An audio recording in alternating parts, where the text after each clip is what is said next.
If you are an Amazon seller that's wanting to run Facebook ads but don't know where to start or have an issue and troubles with targeting and audiences, then you're gonna wanna keep tuned in on this video because me and my buddy Troy with Seller.tools are gonna give you a ton of information on how to target people best, how to exclude people that you don't want seeing your ads, and how to overall optimize and really get your ads performing as best as possible. So stay tuned on this video, keep watching, click the thumbs up button if you get value, leave a comment below if you have any questions at all for either me or Troy. So let's kick things off with introducing you to Troy. So Troy, tell me about yourself and who are you and what is Seller.tools? Yeah, thanks, Ian. I am a co-founder at Seller.tools, and we offer a large suite of different tools and solutions for growing sellers, really geared towards more advanced strategies. Amazon seller myself, I consulted for Amazon sellers, so I've been able to dabble quite a bit in the FBA space. Okay, cool. And my name is Ian Smith. I run an Amazon marketing agency called evolvemedia.agency. We run a lot of Facebook ads, messenger bots, and email marketing for a lot of different Amazon sellers. So that is who we are. So now let's go ahead and jump into strategy number one. Troy, why don't you start it off? What is the first Facebook ad audience and targeting strategy that you think people need to know? Yeah, I think the first thing to think about is your foundation. And this is really, it may seem obvious, but it's really the low-hanging fruit is pixeling some of your existing touch points, making sure your website, different landing pages, different product pages they are effectively pixeled, because that gives you such a great starting place to utilize a warmer audience that is more often than not, depending on that touch point, showing strong buying intent, but making sure you at the very least have that foundation set, because that audience can really inform how you start testing some of your initial Facebook ads. Yeah, and I agree 100% because you definitely need to make sure that your pixel is getting as smart as possible. So importing in Amazon customer data, as well as making sure that your pixel is in your links. So you can use smart linking software where you can put your pixel code in the actual link. So when people click on that link, then they'll get pixeled through that process. So one thing that I would share is just a couple of interest-based audiences that you should check out when you're trying to target higher income people, middle income, middle upper income. So I would say Costco is a great interest to target, because people that are shopping at Costco have maybe a home, they own a home, they have a family, they have higher income, because Costco is kind of a more expensive place to shop at. You got to buy in bulk, right? Another one is Amazon.com. If you're trying to at some point direct them to your Amazon page to buy, they gotta like Amazon.com. So definitely check out that one. Lowe's, Home Depot is another place to target homeowners. Messenger is a really good one if you're trying to at some point build your Messenger list, run rebate campaigns through Messenger, run giveaway campaigns. So definitely put that as another box, like that whole and must also include type of box. American Express, if you're trying to target business owners, American Express, higher income people. Again, higher income people have American Express cards. And then the last one I would say is you can actually do Facebook ad or Facebook page admins. So in that actual interest box, you can type in Facebook page admins, and people that are admins on business pages, Facebook fan pages out there, AKA business owners, people with a little bit more money, hopefully, right? So test around with those interest-based audiences, and I've seen some pretty good results with those as well. Troy, what would you say is your second Facebook ad strategy? Yeah, and honestly, Ian, I would add on there too, is when you have access and visibility now, brand analytics has been such a powerful resource that Amazon has extended to sellers, where it can really help inform some of that demographic data, some of the lifestyle data, some of the choices that customers are making to kind of help either supplement or maybe test some of your assumptions against some of the audience-based insights that you're having as a starting, kind of a launching off place with your Facebook ads. So that's really kind of bringing in these resources and letting it sort of form and shape some of your strategy is really important, because then it's data-driven. You're not just leaving it to chance with your ad performance.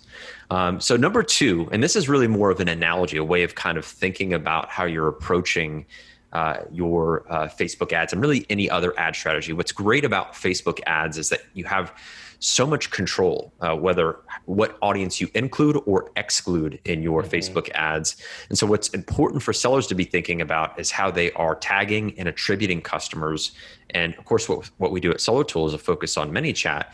There are so many native features and functions to be able to easily create and segment these audiences to where even in the course of interactions where it's very clear, okay, this is a perfect customer. Okay, well, then they may warrant their own audience, or they could be a really solid lookalike audience.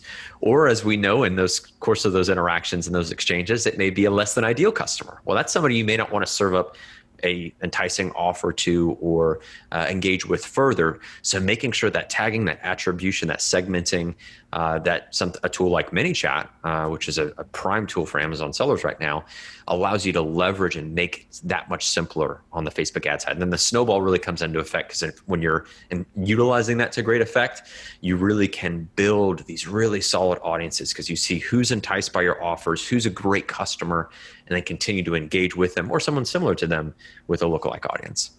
Yeah, and I love that idea. And just to really make it clear, so what you would do is once you get these people into your messenger bot and then you find out that maybe they're not your ideal customer, you would tag them as, let's just say, a bad tag, a negative tag, right? And then over time, as you get, let's say, 100 people or even 50 people in this tagged audience, you export out all those people in that tagged audience and you import that in as a Facebook custom audience, and then you would exclude that audience from your ad sets. Is that what you're saying, Troy? Yeah, essentially. And ManyChat makes this very easy to do. And that's what's really nice about it is that since they layer over Facebook Messenger, they have these really clean integrations to where that audience segmentation and creation is made all the easier for sellers. And that's something you really want to leverage. I mean, again, we're not really Facebook ad experts. We weren't when we started using Facebook ads.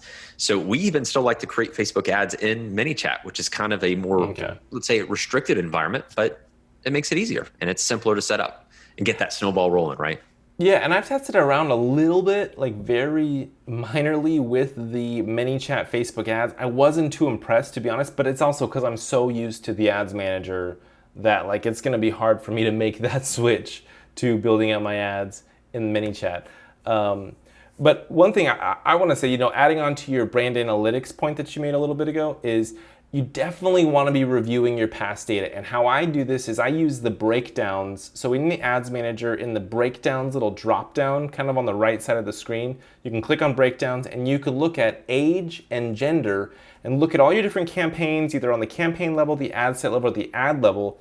And you can look at your conversions, whether they be clicks or add to carts or purchases, and you can see what age and gender is most converting, and then you can really hone in your ads and just go all in on that age range and gender. So that's definitely one thing I would say to test around with is knowing the data, knowing your customers, and then scaling into that. Yeah, absolutely. Very important. And then again, because it's data driven, you're not leaving it to chance. And that's the only thing I would add in terms of ManyChat's native ad option. It's very limiting for people that like a lot of control and a lot of capabilities.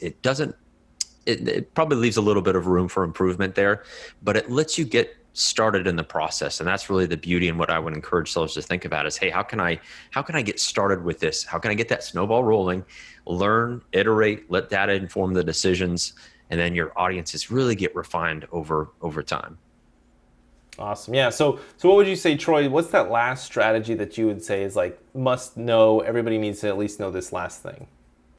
That's a great question. I think with the foundation, the data driving some of the decisions and the strategy of the snowball, I think those are really some of the biggest things for sellers to be thinking about.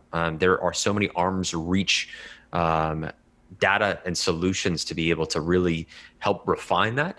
But it really is something with Facebook ads and obviously with what we do with ManyChat, the ROI is just so high relative to even running Amazon PPC, where you may run a hyper competitive ACOS, but you may be missing out on ranking, reviews, the list building that we're able to create, the snowball that we're starting to sort of really develop. So I think that really sets a good foundation, and then sellers will then find over that iterative process what other tools may be specific to their niche, to their space, to their category. And then, something that we do, and it fits in the context of Facebook audience creation, is reverse engineering. Look at some of your direct competitors, look at what type of ads that they deliver in terms of copy, in terms of creative. If you're served up a relevant ad, look into why you were served that ad, because that could inform, okay, that's some of their targeting and their audience creation. So don't be scared to find out what's working, reverse engineer it, and then have that show up in some of what you're delivering. Yeah, I agree. Yeah, spy on those competitors. And I would just say a couple little quick tips that I would add in just to wrap everything up is for retargeting. When you're retargeting past customers or past people that engage with your page, is do it on different time frames. So a 10-day retargeting, people who engage with your page within the last 10 days, 30 days, 60 days, 90 days, split test between those different time frames, because I have definitely seen vastly different results from a 90-day to a 10-day time frame. So definitely split test with that. Another thing I would say is placements. Don't be too just like automatic placements. Like I kind of see that as a little bit of laziness. So, narrow down those placements. I usually, when I'm targeting cold traffic, I like to just go Facebook mobile feed. Like just only on mobile, in the Facebook feeds, and that's it. And then when I'm retargeting, I like to then open it up to maybe do automatic placements for retargeting, or do Facebook feeds and Instagram feeds just for retargeting. Lookalikes. If you have a ton of customer data, then obviously create a lookalike audience off of your buyers. But if you don't yet have a lot of customer data, then do add to cart lookalikes, engaged lookalikes, video views lookalikes. So if they watched 75% of your videos, create a lookalike of those people and then try testing that out. And then also maybe stack your lookalikes with interests. So you have a 1% or 2% lookalike, and that's 1 million to a couple million people. Then put in those Costco, Amazon.com, Lowe's, Home Depot, high-end brands like Pier 1 Imports, Anthropology, higher end home owner type of brands. And those are, just some tips for top of funnel cold traffic targeting, as well as some retargeting. But you definitely want to be doing a lot of split testing, and then you want to be reviewing the data and seeing what's working, what age, gender, and figure out what's working such you can further optimize. I honestly would say optimizing Facebook ads is like one of the toughest parts, because anybody can launch an ad set, but then reviewing the data and making that ad set or campaign perform better, that's the challenge. Right. Yeah, no, it's so true. And I think that's a really great point too, is thinking about, I think as you really get to understand even that funnel, that process that a customer goes through, that's going to inform, what type of offer that you're serving up, what type of audience member that is. As you're talking about retargeting, somebody who's committed a greater duration of time, has engaged and, has interacted with specific pieces of content. As you get further down that funnel, that offer, that messaging can change. And so that's important too, is making sure that your audience offer match also with your creative. All of that is kind of aligned based on where you're meeting that customer in the process or in the ad that's being delivered. Yeah, definitely. So let's go ahead and wrap up the video. So Troy, tell me, what is the last thing that you want to maybe mention before we wrap it up? Yeah, the biggest thing is just being willing to test. I mean, I think you brought up a great point, Ian, is that it's very easy to get started, and that's the beauty. The barrier of entry is quite low, and then you can just learn through data. Let that inform some of your decision making. That's why I really keep it very uncomplicated. I probably don't sound like a Facebook ad expert because I'm not. I'm just somebody who's willing to test and let the data inform what to do next. And that's really where, as you pointed to in terms of the optimization, that's where you can actually thrive. That's where you can create points of difference, excel, and compete, and really get to your core objective. Kind of work with that end in mind. What are you really trying to achieve? Let the data inform it, and that can really refine your process. Definitely, yeah. So again, thank you so much for watching this video. My name is Ian Smith here with Troy. And if you want to book a free internet marketing strategy call, consulting call with me, head over to evolvemedia.agency. If you want to check out Seller Tools, go to seller.tools.com. They've got a free 14-day trial that you can take advantage of and check out the platform. I highly recommend that you do.